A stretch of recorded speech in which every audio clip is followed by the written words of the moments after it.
আসসালামু আলাইকুম, আমি সাবরিনা। আমরা ত্বক ভালো রাখতে নানা আয়োজনই করে থাকি, কিন্তু ত্বক স্ক্রাবিং না করলে পুরো আয়োজনই থেকে যায় অসম্পূর্ণ।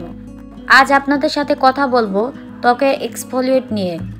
অনেকেই মনে করেন face wash, mask, toner, moisturiser, serum ব্যবহার করলে স্ক্রাব ব্যবহার না করলেও চলবে। এটা আপনাদের সম্পূর্ণ ভুল ধারণা।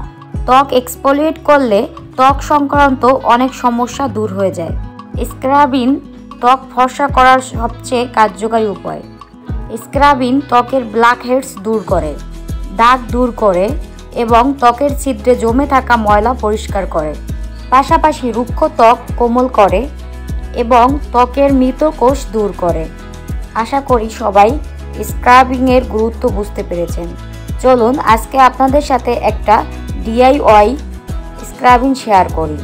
ভিডিওর এই পর্যায়ে ছোট একটি রিকোয়েস্ট, ভিডিওটি ভালো লাগলে লাইক, শেয়ার ও সাবস্ক্রাইব করতে ভুলবেন না।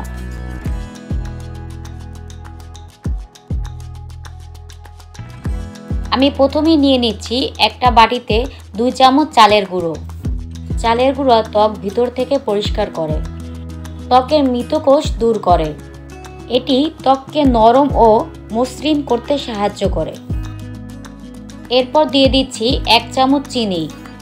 চিনি ত্বকের ভিতরে জমে থাকা ময়লা পরিষ্কার করে এবং ত্বকের প্রাকৃতিক উজ্জ্বলতা ফুটিয়ে তোলে। এরপর দিয়ে দিচ্ছি কফি। কফিতে ক্যাফেইন থাকে, যা ত্বকের জন্য খুবই উপকারী। কফি ব্রণের দাগ মিটিয়ে ত্বকের জেল্লা ফেরাতে সাহায্য করে।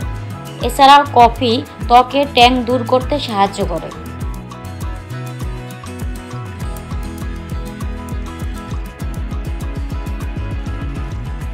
আর নিয়ে নিচ্ছি 1 চামচ অলিভ অয়েল।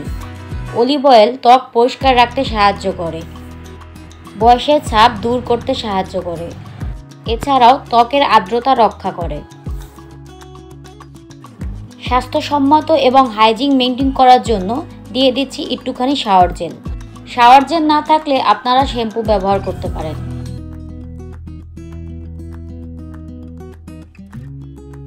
আর নিয়ে নিচ্ছি 1 ফালি লেবু। লেবুর রস প্রাকৃতিকভাবে ত্বকের ট্যান দূর করতে সাহায্য করে। এছাড়া লেবু ত্বকের দাগছোপ দূর করতে সাহায্য করে। লেবুকে প্রাকৃতিক ব্লিচও বলা হয়। এইবার ব্যবহারের নিয়ম বলে দিচ্ছি। আপনারা সপ্তাহে 1 থেকে 2 বার স্ক্রাবিং করতে পারেন। জোরে জোরে ঘষতে যাবেন না, আলতো হাতে ত্বক স্ক্রাবিং করবেন। আজ এখানেই শেষ করছি। ভিডিও সম্পর্কিত কোনো মতবাদ থাকলে কমেন্ট করে আমাকে অবশ্যই জানাবেন। আসসালামু আলাইকুম।